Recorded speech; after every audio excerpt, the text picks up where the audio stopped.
공정거래위원회 위원장 후보로 지명받은 김상조입니다. 바쁘신 의정 활동 가운데서도 인사청문회를 준비하신 위원장님과 위원님들의 노고에 진심으로 감사드립니다. 저는 오늘 공정거래위원회 위원장으로서의 자질과 업무 수행 능력을 검증받고자 겸허한 마음으로 이 자리에 섰습니다. 위원님들과 국민들께서 저의 업무 수행 능력과 자질을 객관적으로 평가하실 수 있도록 청문회 전 과정에 걸쳐 진솔하고 성실하게 임할 것을 약속드립니다. 존경하는 위원님 여러분, 한때 한국을 지칭하는 별명이었던 다이내믹 코리아라는 말을 이제는 더 이상 들을 수 없을 만큼 우리 경제의 활력이 떨어졌습니다. 주된 이유 중 하나는 우리나라의 시장경제 질서가 공정하지 못했기 때문입니다.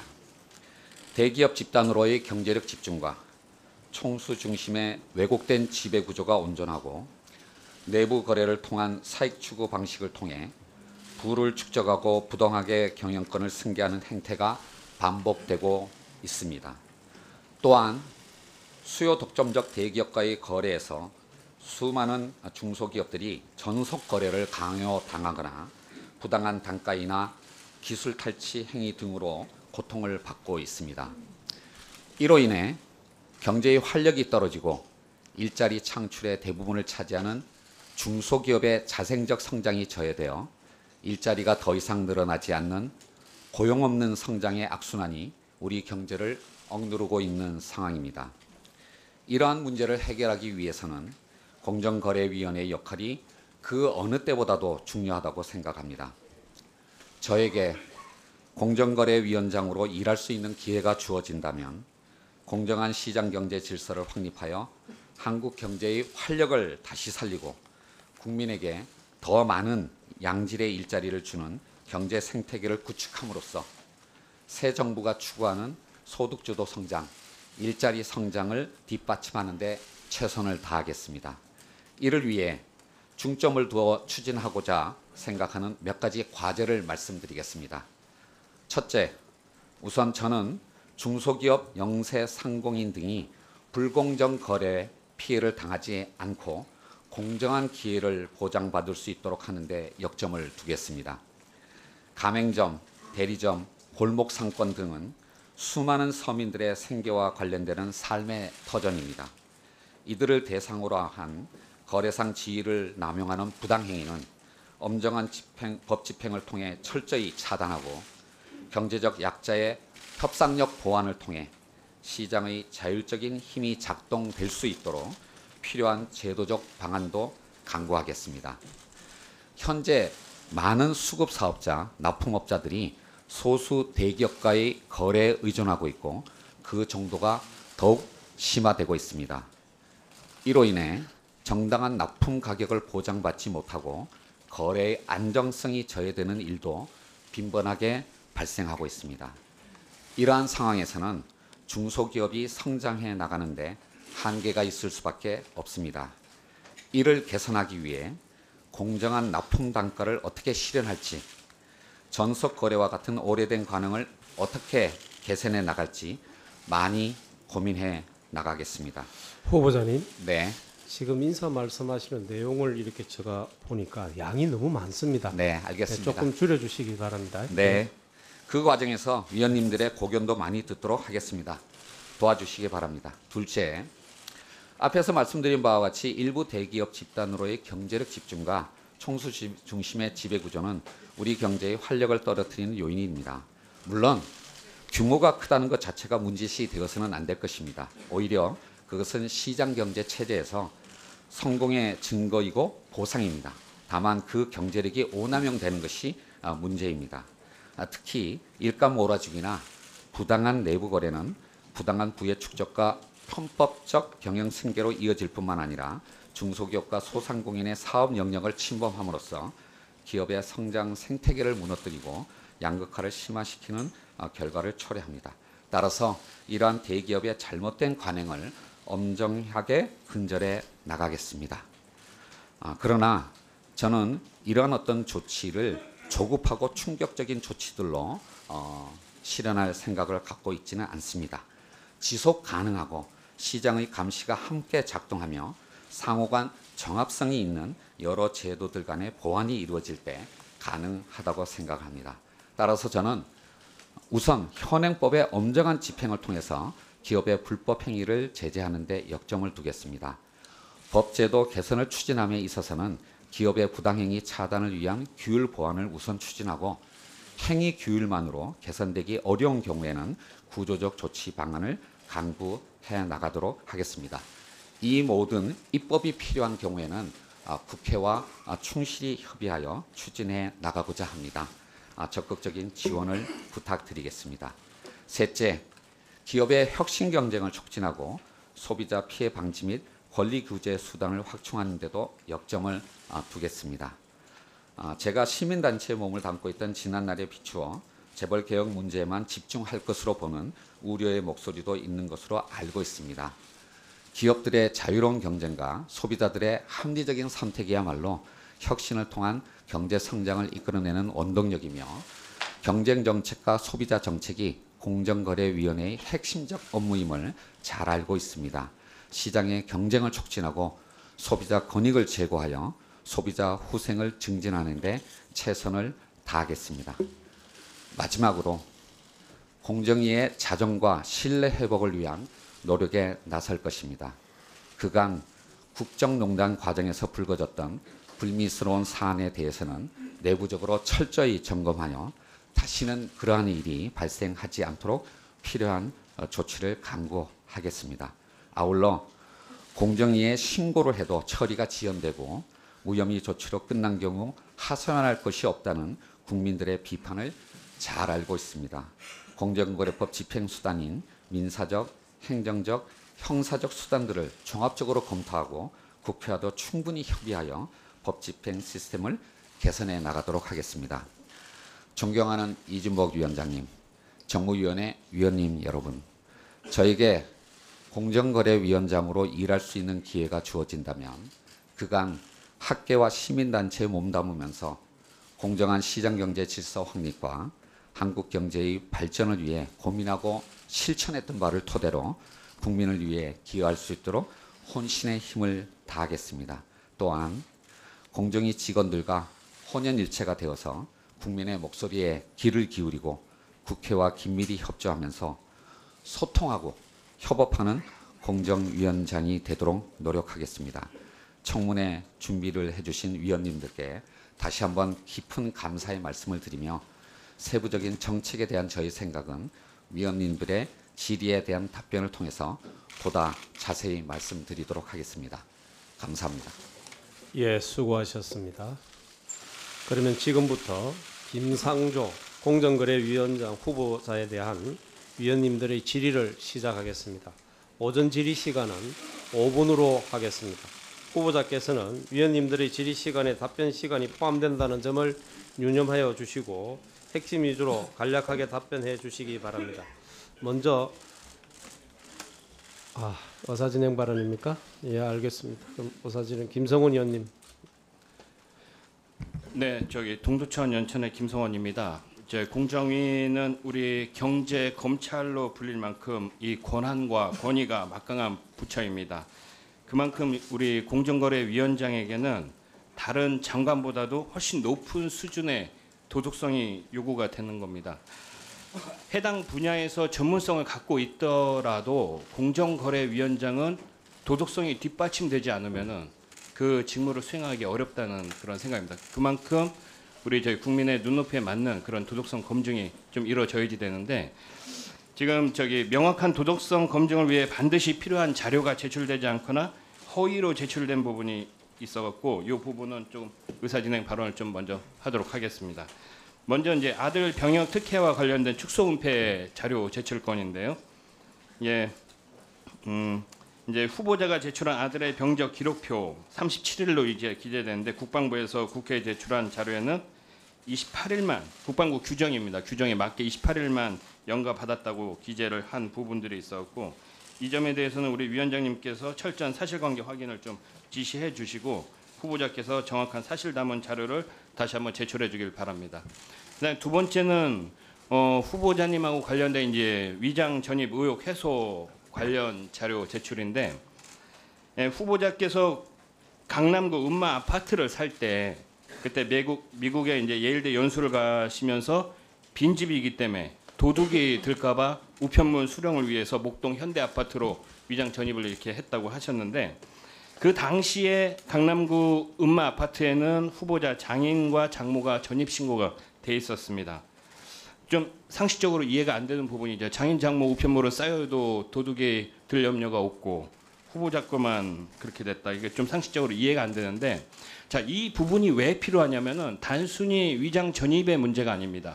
위장 전입의 문제가 아니라 후보자 가족과 가족이 부동산 투기 의혹에 연루가 됐다는 그런 의문점이 있었고 이 부분에 대해서는 자료 제출을 좀 해주시기 바라고 소상한 자료 제출 목록은 우리 저 위원장님한테 제출해가지고 후보자한테 전달 부탁드리겠습니다. 이상입니다. 잘 알겠습니다. 예, 우리 김영주 의원님 먼저 하시고 다음 정태욱 의원 하시죠. 예. 서울 영등포갑 출신 김영주 의원입니다. 지금 존경하는 우리 김성원 의원님께서 우리 후보자에 대해 자료 요청에 대한 부실한 거를 많은 언론들 있는 데서 요청을 하셔서 오해의 소지가 있을까 봐 제가 밝혀드립니다. 위장 전입에 대한 거는 저희 자료 충분히 도착을 했고요. 그리고 아들 군복무에 대해서도 충분히 이게 도착이 돼 있습니다. 저는 제가 이 여러 청문회를 많이 참석을 했었습니다. 총리 청문회나 공정거래위원장 청문회나 다 했을 때 이번만큼 후보자가 그 국회에서 원하는 만큼의 자료를 충실하게 보내줬다고 하는 거에 대해서는 제가 자신 있게 말씀드릴 수 있고요. 그 위장 전입 문제라든가 후보자 부인 문제는 우리 김성원 의원님께서 질의 시간에 해도 될 거를 사전 의사진행 발언으로 의혹 제기한 거라고 이렇게 저는 생각이 됩니다. 그래서 상식적으로 진보적 지금 의혹 제기하신 게 다 박근혜 정권에서나 예전 정권에서 일어난 문제에 우리 위원장님께서는 이 자료를 충분히 좀 검토를 해서 왔던 거에 대한 우리 앞으로 굉장히 많은 언론에 우리 공정거래위원장에 대한 청문회가 집중이 돼 있기 때문에 정말 청문회다운 청문을 진행해 주실 것을 강력하게 요청드립니다. 추가 자료 요청을 한 내용을 저희한테 주시면 제가 보고 판단하도록 하겠습니다. 네, 다음에 정태욱 의원님. 예, 저도 자료 요청인데 지금 저희들이 생각하기는 후보자께서 소득 규모에 비해가 지출 규모가 혹시 작지 않는가 그런 의문하고 또 청문회를 염두에 두고 각종 통장을 정리했지 않느냐 이런 의혹이 있습니다. 실제 그렇지 않기를 바라는데 그래서 저희들이 요구를 했는 것이 2016년도 말에 각종 통장 가지고 있는 내역 현황하고 잔고만 좀 제출해 달라고 요구를 했습니다. 그런데도 그걸 제출 안 했는데 이 문제에 대해서는 혹시 또 김영기 의원님 뭐라 하실 것 같아요. 내가 설명을 조금 드리면은 후보자께서 올해 3월에 민주당 선대위 고위직을 맡으셨는데 올해 2월에 집중적으로 통장이 정리됐습니다. 예를 들어 후보자 본인 명의로 정기적금이 통장 2개, 금융채권 통장 1개, 배우자 명의 정기적금 통장 1개, 정기예탁금 통장 2개, 저축예금 통장 1개. 이게 올 2월에 이렇게 많은 통장이 새로 개설됐으면은 우리가 합리적으로 봤을 때에 다른 무엇인가를 정리를 했을 가능성이 있으니까 이번 의혹을 해소하기 위해서라도 16년 말 통장 개설 현황하고 최근에 폐쇄한 통장 현황과 잔고만이라도 달라 했습니다. 그런데 이에 대해서는 우리 이 자리에 계신 여당 의원들께서도 저보다 그 정도가 아니라 아예 통장 전체 입출금 내역까지 달라고 했는 그런 상황입니다. 그런데 그까지는 제가 사생활이기 때문에 온갖 돈이 왔다 갔다 하는까지 필요 없더라도 이 자료만은 꼭 좀 제출해 주시라. 이건 별로 어렵지도 않고 간단하고 그리고 이거는 우리가 후보자께서 공직자가 되시면 매년 어차피 내야 되는 건데 그조차도 안 내신다라는 거는 우리가 정말 이 청문회에 임하는 태도가 아니다 이래 되기 때문에 이 정도 자료는 시간이 오래 걸리지 않고 이거는 뭐 오후까지 갈 것도 없고 본인만 이야기하시면은 바로 한 30분 내에 그 확인 가능한 거니까 자료를 꼭 달라 그렇게 요구를 하겠습니다. 이상입니다. 잠깐만요. 저 그러면 의사진행 발언할 분들이 많으십니까? 지금 회의를 빨리 진행을 해야 되겠는데 계속 의사진행 발언만 하기가 좀 그런데요. 그러면 김선동 의원하고 민병두 의원 마지막으로 하는 거로 할까요? 예, 그렇게 하십시오. 예. 네, 서울 도봉 을구 출신 김선동 의원입니다. 통상 이제 인사청문을 하게 되면 늘 그 여당에서는 자료 이 정도면 충분하다 이렇게 말씀들 하시지만 야당 입장에서는 검증할 거리가 많은데 자료 제출의 양이나 속도에 있어서들 저희들이 그 부족하다는 생각을 하고 있다는 것을 아마 야당을 오래 하신 또 지금의 여당에서도 잘 알고 계실 거라고 생각합니다. 우리 김성원 의원께서 제출을 요구하신 그 자료 잘 좀 챙겨봐 주시고요.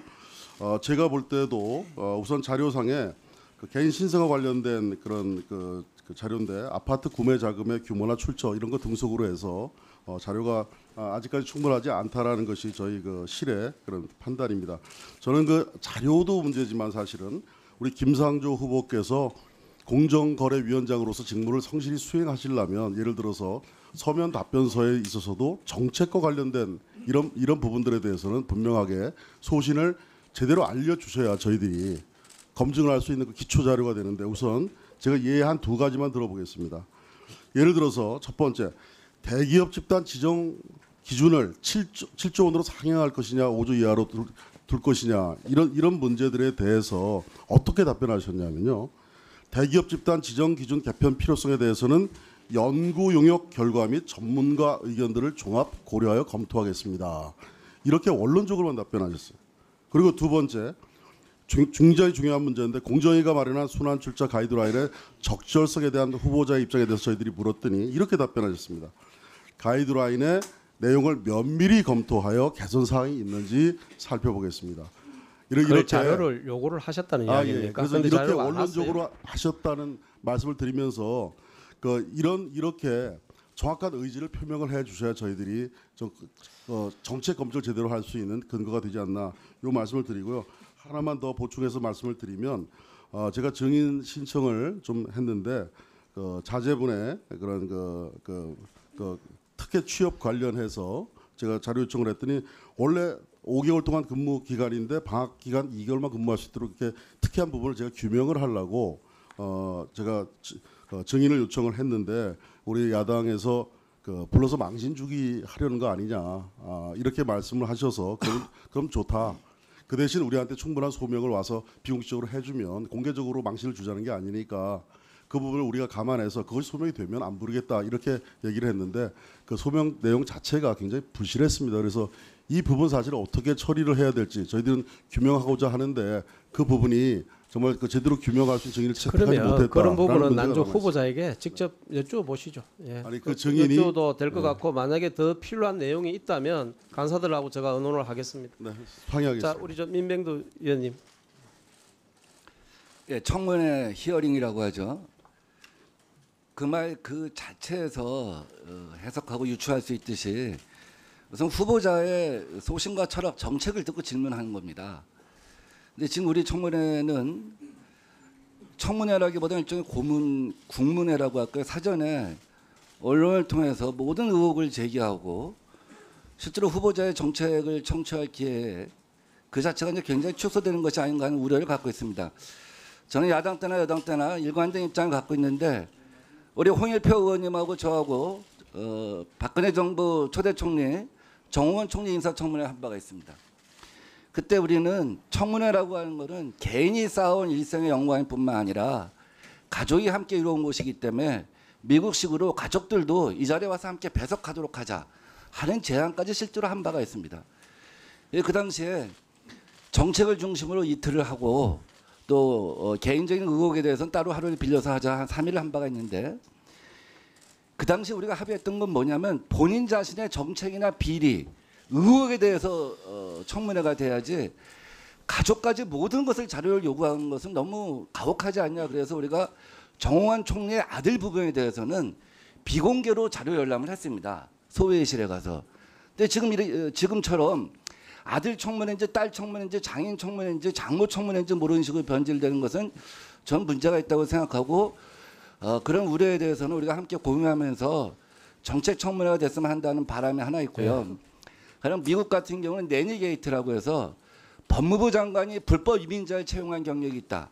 그럼 반드시 문제가 됩니다. 마찬가지로 공정거래위원장은 본인의 행위가 공정거래위원장을 하기에 적합했는지 안 했는지를 따져야 하는 것이 기본이고 그 이외의 어떤 행동까지 다 번져나간다고 한다면 그건 곤란하지 않는가 하는 생각을 하면서 우선 정책 청문회로 집중했으면 하는 바람을 다시 한번 감사합니다. 표명합니다.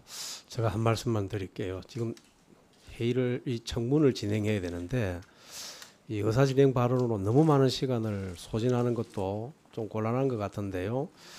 또 하시겠습니까? 네, 그러면 김관영 의원 하시고요.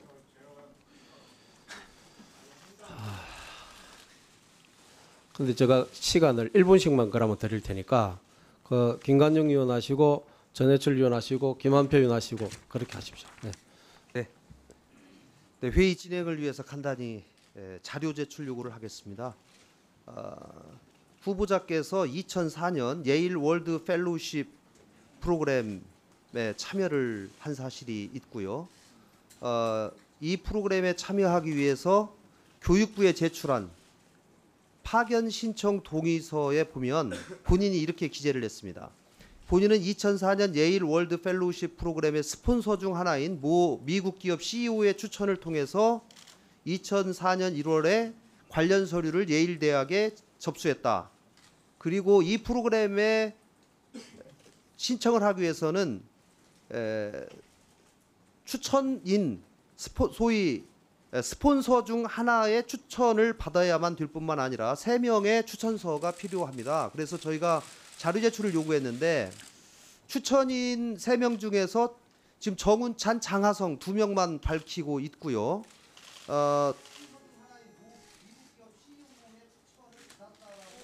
본인이 기재했음에도 불구하고 이 모 미국 기업 CEO가 누군지를 밝혀달라는 자료 제출 요구에 대해서 기억이 나지 않는다 이렇게 자료 제출 요구를 지금 거부하고 있는데요. 이거는 아무리 상식적으로 생각해 보더라도 이해가 되지 않는 부분이기 때문에 이 부분에 관해서 정확한 자료 제출 네, 후보자께서는 그 자료를 좀 제출해 주시기 바랍니다. 전해철 의원님. 예, 짧게 말씀드리면요. 이게 새로운 정부의 첫 청문회에서 그런지 몰라도 이와 같이 청문회도 하기 전에 언론이나 밖에서 많은 의혹 제기한 걸 보지를 못했습니다. 그런데 그 의혹 제기가 거의 근거가 없는 카더라시고 말하는 것 자체로서도 사실이 아니거나 또는 전혀 문제가 안 되는 게 많거든요. 예를 들면 우편물을 수령하기 위해서 주소를 옮겨놓는다. 얼마든지 할 수 있는 일이거든요. 그런 것을 마치 엄청난 범죄행위처럼 이야기를 했는데 오늘 이야기하는 자료 제출도 제가 보기에 자료 제출하기 전에 적어도 질의를 하고 또 추가 질의를 하고 미흡했을 때 자료 제출을 한다든지 아니면 이 청문회를 하는 목적이 추상적이고 막연한 것은 이 청문회에서 이야기를 하면 되는 거거든요. 그런데 이미 엄청난 의혹이나 비리가 있는 것처럼 이야기하는 건 적절하지 않다 생각을 해서 앞으로 위원장님께서 가능하면 자료 제출에 한정해서 의사진행 발언을 들어주시고 아닌 것은 좀 청문회 고유의 목적에 맞게 진행하면 좋겠습니다. 잘 알겠습니다. 다음 김한표 의원님. 그럼 김한표 의원 하시고 1분만 드릴게요. 근데 더 이상 의사진행 발언은 없이 진행합니다. 네. 좀 도와주시기 바랍니다. 예, 우리 국민들께서 다 지켜보고 계시는 가운데에 우리 문재인 정부의 상징적 인사라고 통칭되어지는 우리 공정거래위원장에 대한 인사청문회입니다. 제가 생각할 때 우리 위원님들이 여러 가지 자료를 검토하는 과정에 미흡하다 혹은 또 더 알기 위해서 필요한 부분에 대해서 자료를 요청을 했습니다. 이를테면 다운계약 양도세 의혹이 있는 상황에서 목동 현대아파트에 대한 매도 계약서라든지 양도세 납부 내역 미제출이라든지 또 청담동 한신 오페라 구입자금 조달 내역 미제출이라든지 등등 이런 부분에 대해서 후보자께서 속 시원하게 자 이건 이렇다라고 할 정도로 해명을 해 주셔야 우리 언론이라든지 아니면 이제 또 국민들께서 아 그건 이렇게 되구나 이렇게 이해를 하실 수 있는데 그런 자료 제출 없이 그냥 버티기만 한다든지 해버리면 또 다른 의혹을 남기 때문에 이런 부분은 자료 제출을 해주셔야 된다고 저는 생각합니다. 그래서 지금 그동안 주지 못해온 부분에 대해서 제출한 부분에 대해서 오늘 12시까지 이 청문회가 끝날 때까지 그런 제출에 대해서는 성실하게 해주셔야 이 청문회가 원만하게 진행될 것이다. 그리고 또 한 팀의 의혹 없이 그렇게 하는 것이 또 서로 좋지 않겠어요? 자, 김한표 의원님 방송 중인데 마이크가 꺼졌거든요. 잘 알겠습니다. 우리 김상조 위원장님 요구한 자료들을 하실 수 있는 데까지 최대한으로 주시고 제출할 수 자료가 없다든지 이런 것은 더 이상 자료가 없는 부분에 대해서는 해명을 해 주실 수 있으면 좋겠습니다. 자, 마지막으로 유이동 의원님. 네. 네. 네, 그래요. 방금 그 이야기지 않습니까?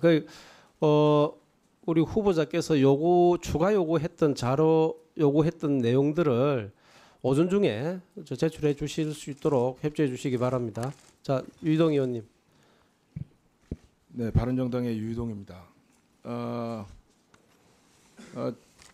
문재인 정부 들어서서 첫 번째 청문회인데 존경하는 민병두 의원님께서 말씀하셨던 것처럼 청문회고 듣는 거 위주로 가야 되고 이것이 정책에 집중이 되었으면 좋겠다라는 말씀에 대해서 충분히 100번 공감을 합니다.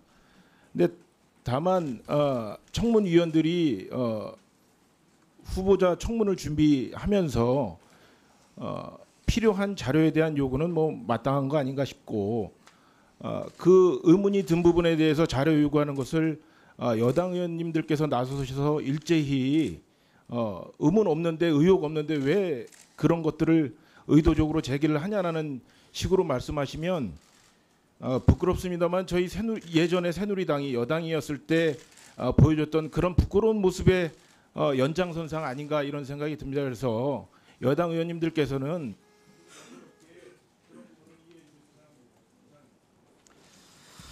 더 이상 의사진행 발언은 자제해 주시기 바랍니다. 회의를 진행하다 의사진행 발언하는 것은 저희인데 말씀 주시면 제가 기회를 드리도록 하겠습니다. 그러면 청문 순서, 질의 순서에 따라서 제일 먼저 더불어민주당의 존경하는 재윤경 의원님 질의해 주시기 바랍니다.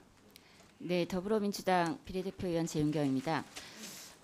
먼저 질의를 시작하기 전에 자료 요구에 대한 여러 가지 말씀이 있으셨기 때문에 저도 좀 궁금한 게 이 추가 자료를 요구하셨는데 저희가 이제 우려하는 것은 진짜 이것이 어떤 사유에 의해서 제때 제출이 안 된 건지 아니면 지금 우리 존경하는 야당 의원님들께서 말씀하신 대로 뭔가 의혹이 있어서 버티기를 하시는 건지 이런 것에 대해서 이렇게 몇 가지만 짧게 말씀해 주시면 고맙겠습니다. 예, 재윤경 의원님 감사합니다. 사실 많은 어떤 자료 요청이 왔고요. 제가 생각하는 데는 최대한으로 자료 제출 요구에 응했다라고 감히 생각을 합니다. 사실 제 주변에서는 너무 쉽게 개인정보 제공에 동의한 게 아닌가라고 하는 말을 들을 정도로 그런 얘기도 들었을 정도입니다. 그런데 제출되지 못한 자료들의 대부분은 사실 보관하고 있지 않은 자료들입니다. 예를 들면 예일대학에 갈 때 어떤 이제 추천서 같은 거는 당연히 제가 지금 갖고 있지를 않습니다. 그리고 과거에 어떤 이사를 갈 때 전세 계약 부분 같은 것도 네, 후보자님 네. 시간 관계상 짧게만. 네, 그래서 충실히 응했고요. 그리고 제가 갖고 있는 그리고 정말 제 식구를 제외한 다른 분들의 어떤 개인 신상 정보가 아니라는 충실히 정보 제공에 응했다라고 생각합니다. 혹시 부족한 부분이 있으면 더 자료 제공에 응하도록 하겠습니다. 예, 그럼 본격적으로 질문을 드리겠습니다. 지금 우리가 이렇게 조기 대선을 치르고 새 정부가 출범할 수밖에 없었던 결정적인 게 박근혜 최순실 게이트였지 않습니까? 지금 국민들께서는 부정부패가 없는 완전한 새로운 대한민국을 요구하고 있습니다. 이 대통령 박근혜 탄핵에 결정적으로 기여한 것이 삼성의 뇌물죄 성립이었는데요. 이 최순실 일가가 삼성으로부터 예, 직접적으로 받은 돈만 94억에 이르고 그리고 미르 K스포츠 재단까지 통하면 298억, 거의 400억 원에 가까운 이득을 취했습니다. 이렇게 보면은 최순실 게이트의 진짜 몸통은 삼성이다. 그냥 돈을 줬을 리는 없지 않습니까? 그래서 사실 삼성이 어떤 이득을 바라고 이렇게 엄청난 비선 실세에 로비를 했는가 들여다 보니까 결국은 이재용 부회장 일가가 이 과정을 통해서 얻게 된 이득이 최소 8,500억 이상, 삼성전자 지배력까지 고려하면 10조가 넘는 이득입니다. 이 과정에서 우리 모두가 이렇게 얘기하고 있습니다. 국민의 노후 자금까지 손을 댄 있을 수 없는 일이 일어났다. 그래서 1,388억 원의 손실이 발생을 했는데요. 이 내용만 봐도 뇌물죄가 분명해 보이는데 후보자께서는 그 구속영장 그 실질 검사를 앞두고 빈틈이 있다 이런 지적을 하신 바가 있습니다. 이와 관련해서 아주 짧게만 말씀해 주시기 바랍니다. 공정거래위원장 후보자로서 개별 기업 사안에 대해서 이 자리에서 말씀을 드리는 것은 대단히 부적절하다고 생각을 합니다. 죄송합니다만은 다음 기회에 말씀드렸습니다. 제가 좀 간략하게 당시 그 후보자께서 칼럼을 통해서 인터뷰를 통해서 밝힌 내용을 좀 정리를 해드리면 결국 삼성물산 제일모직 합병에만 주목해서 뇌물죄 성립을 밝히는 한계가 있다. 따라서 지주회사 전환 승계 과정 전반을 다 봐야만 한다라고 조언을 하신 것으로 알고 있고요. 그런 칼럼 내용을 보면서 특검팀이 후보자를 수소문해서 참고인 조사를 요구했고 그리고 진술을 하신 것으로 알고 있습니다. 후보자에 대한 그 참고인 조사 후에 이재용 부회장을 재소환을 했고요. 그리고 그 다음 날 영장이 재청구됩니다. 이렇게 1차 영장 청구 그 기각 후에 공정위와 금융위 에 대한 압수수색을 했고 여기에서 확보된 증거가 주요하게 채택이 돼서 2월 17일 드디어 이재용 부회장의 구속영장이 발부가 됐고요. 이것이 바로 박근혜 대통령의 파면에 결정적인 근거가 된 것으로 알고 있습니다. 따라서 사실 이 잘못된 이 최순실 게이트를 바로잡고 부정부패를 바로잡고 새로운 대한민국을 요구하고 있는 국민들의 마음에 가장 큰 결정적인 사실은 전환점을 마련하신 게 결국은 우리 후보자가 아닌가라는 생각으로 저는 개인적으로는 대단히 감사한 마음을 갖고 있습니다. 다만 여전히 사실은 부패한 방식에 의존해서 이 의존하려는 기업 집단 그리고 정치 세력이 존재하고 이들이 후보자의 공정위원장이 되는 것을 격렬하게 반대하고 있습니다. 이런 결과 과도한 의혹을 위한 의혹 제기로 후보자를 흠집내기에 열을 올리고 있는데요. 그중에서 지금 주소 비리치인지 아니면 위장 전입인지 알 수 없는 이런 내용에 대해서 발언 기회 주셔서 감사합니다. 저에 대해서 특히 주소 이전에 대해서 여러 가지 의혹이 제기되었습니다. 그 과정에서 많은 질책도 받았고 많은 격려도 받았습니다. 그 과정에서 오늘 청문회를 통해서 제가 아는 한 자세하게 소명 말씀을 드리도록 하겠습니다. 다만 이 과정에서 제가 부족한 부분에 대한 질책도 많았지만 또 한편으로는 저에 대한 국민들의 기대가 크다는 것도 알게 되었습니다. 이 질책과 격려를 모두 감사하게 받아들이면서 저에게 공정거래위원장으로 일할 수 있는 기회가 주어진다면 한국의 공정한 시장 경제 질서를 확립하는 데 최선의 노력을 다하겠다는 말씀을 드리겠습니다. 감사합니다. 예, 재윤경 의원님 수고하셨습니다. 다음은 자유한국당의 존경하는 홍일표 의원님 질의해 주시기 바랍니다. 예, 홍일표 의원입니다. 후보자로 지명되신 것을 축하드립니다. 예, 여기 있습니다. 후보자. 질의하는 사람 여기 있습니다. 죄송합니다. 네. 후보자께서는 이제 기업 지배구조 개선을 위해서 많은 활동을 해와서 재벌 저격수라는 별명까지 얻었는데 재벌이 많이 저격됐다고 보시나요? 사실 또 어떤 분들은 당신이 20년 동안 재벌 개혁을 위해서 열심히 했는데 변한 게 뭐냐라고 말씀하시는 분도 있습니다. 하지만 20년 전과 비교한다면 우리 기업들의 관행도 많이 변화했다라고 저는 생각을 합니다. 예. 뭐 그렇게 활동해온 모습 자체는 좋아 보이고 또 과거 새누리당 경제민주화 모임에도 나와서 진영을 뛰어넘어서 같이 토론도 하고 이런 좋은 모습들이 있었다고 보여집니다. 그런데 이제 지금 뭐 우리 동료 의원께서도 질의했듯이 현 정권이 최순실 게이트의 결과로 이렇게 이제 탄생을 했고 현 정권에서 이 경제부처의 수장이라든가 이런 지위에 오르신 분들은 더 많은 도덕성이 필요하다 이런 상황입니다. 국민들이 그런 의혹에 관심을 표하는 이유가 바로 거기에 있습니다. 그래서 어쩔 수 없이 우리도 정책도 해야 되고 그러지만 도덕성 문제를 검증하지 않을 수가 없다. 이런 것을 이해하셔야 된다고 생각을 하고 부동산 거래에 대해서 몇 가지만 제가 물어볼게요. 그 현재 청담동 한신 오페라 하우스를 소유하고 계시잖아요. 그렇습니다. 2차 이제 이 아파트를 어떻게 구입하게 됐는지 누구 소개로 구입하게 됐는지 이걸 좀 말씀해 주시겠습니까? 간단히 말씀 올리겠습니다. 사실은 뭐 청담동의 아파트라고 하니까 굉장히 고가의 아파트라고 생각하실지 모르겠지만 제가 소유하고 있는 아파트는 2동짜리 작은 아파트고요. 몇 평형이죠? 41평으로 알고 있습니다. 예, 2동짜리 작은 아파트이고 1층에 그늘진 데서 미분양된 상태에 있었습니다. 그래서 사실 거기가 제가 어렸을 때부터 살던 데라서 지나가다가 복덕방에서 그 미분양된 사실을 알게 됐고요. 그래서 복덕방에서 계약한 것이 아니라 그 재건축 조합 사무실에 가서 직접 계약을 한 것입니다. 네. 그런데 지금 그 1차가 이제 2001년에 분양해서 2003년 11월에 준공이 됐고 2차는 이제 2005년 11월에 준공이 됐습니다. 근데 1차가 그 위치가 주변의 영동고, 경기고 이런 학군 우수성 또 교통 편의, 안전성 이런 것 때문에 그 당시 경쟁률이 굉장히 셌거든요. 2001년 4월 10일자 이 경제신문에 보면은 27가구 분양에 2,000명이 신청해서 평균 74대 1의 경쟁률을 보였다. 이런 게 신문 보도에 나옵니다. 또 30평형 7가구는 청약 경쟁률이 189대 1이었다. 또 2001년 5월자 일간지에도 1차 단지의 분양권에 3천만 원 정도의 웃돈이 붙었다. 이렇게 지금 나오고 있습니다. 2002년 6월자 이 경제신문에도 이 입주 1년 전인 2002년에 42평형 1차의 매매가가 5억 8천 내지 6억 2천이었다.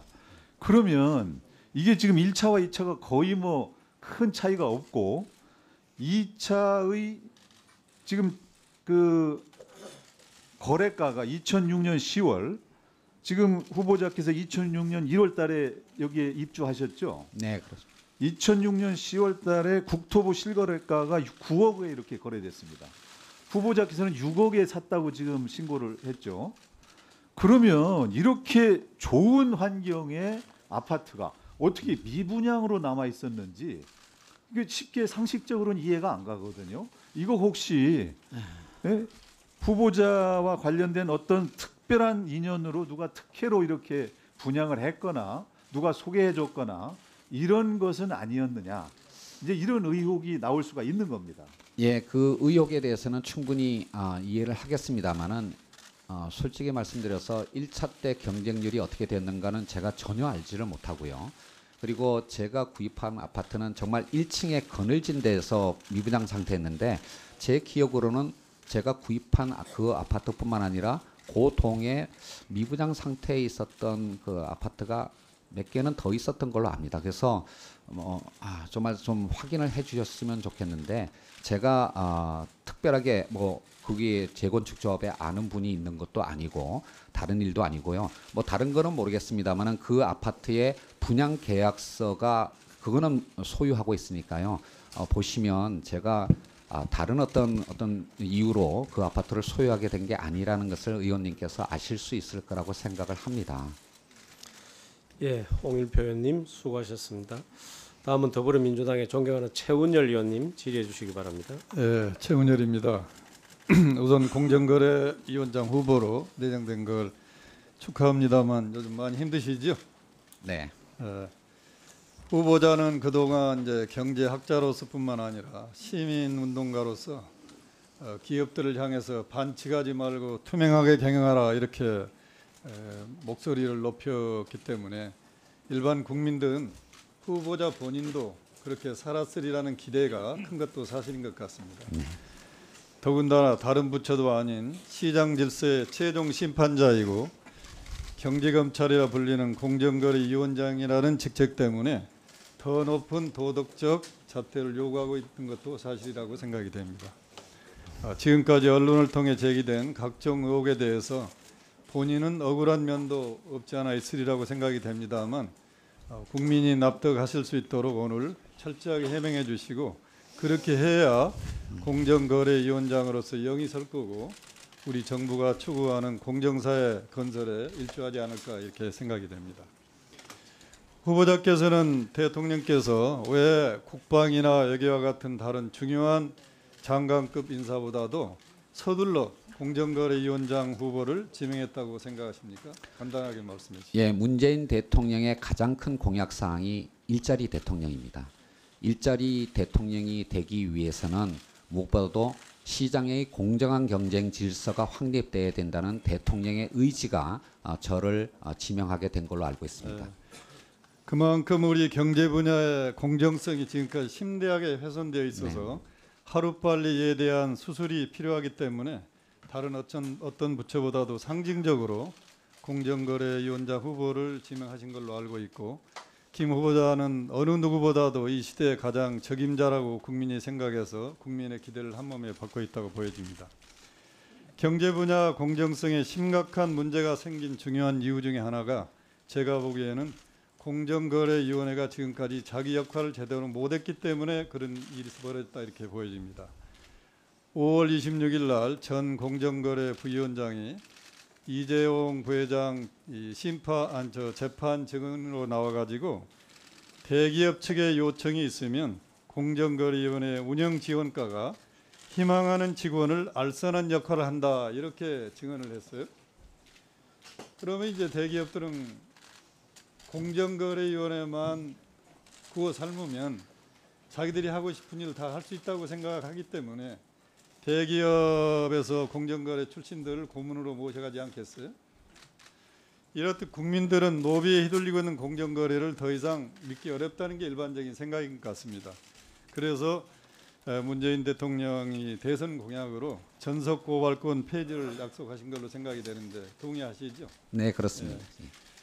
그런데 지금 최근에 공정거래에서 나오는 이 자료를 보면은 전속 고발권 폐지 대신에 제도 개선 수준으로 사인의 금지 청구 제도를 도입한다거나 고발 요청 기관을 확대하는 것이 현실적 대안이다 이렇게 지금 홍보를 하고 있는데요. 그거 알고 계시나요? 네, 알고 있습니다. 저는 공정거래위원회가 대통령의 공약 사항을 지금 부정하는 것과 같은 그런 홍보라고 생각이 되기 때문에 우리 후보자께서 앞으로 이 전속 고발권 폐지를 어떻게 추진하실 것인지 간단하게 좀 말씀해 주시죠. 예, 공정거래위원회가 법 집행을 하는 수단 중에 하나가 형사규율입니다.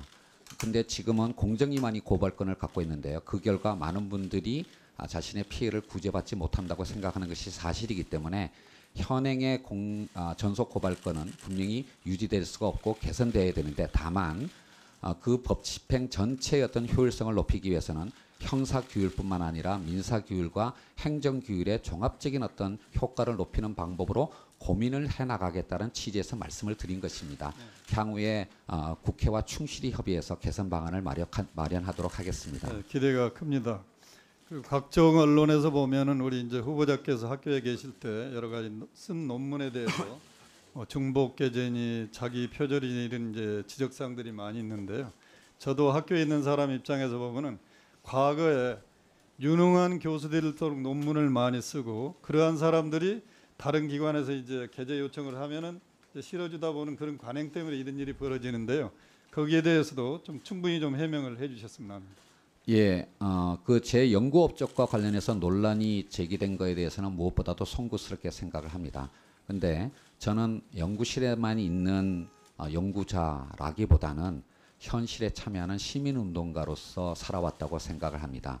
이런 것과 관련해서 특히 한국 경제에서 중요한 현안이 벌어졌을 때 예컨대 재벌개혁 문제라든지 삼성공화국 또는 한미 FTA와 관련된 이런 현안이 벌어졌을 때 저에게 원고를 써달라고 청탁하는 그런 외부의 간행분들이 많았습니다. 최근에 모 인터넷 신문에서 저의 여러 가지 문제를 제기한 걸로 알고 있는데 그 부분을 보게 되면 제가 전공하는 경제학 분야의 학술지가 아니라 역사나 철학이나 사회학, 노동경제학 이런 쪽에서 저에게 특별 원고를 청탁하는 과정에서 더더군다나 큰 주제에 집중된 시기에서 글을 청탁하는 과정에서 제가 글을 쓰면서 사실 각주 처리나 참고 문헌 처리가 일부 소홀했던 부분이 문제 제기된 걸로 알고 있습니다. 그럼에도 불구하고 이런 논란에 대해서는 송구스럽게 생각을 합니다마는 연구윤리 규정이 제정된 2008년 이후에는 제가 최선의 노력을 다해서 꼼꼼하게 처리를 했기 때문에 그 위에서는 이런 문제가 발생하지 않았다라고 생각을 합니다. 예, 잘 알겠습니다. 최원일 의원님 수고하셨습니다.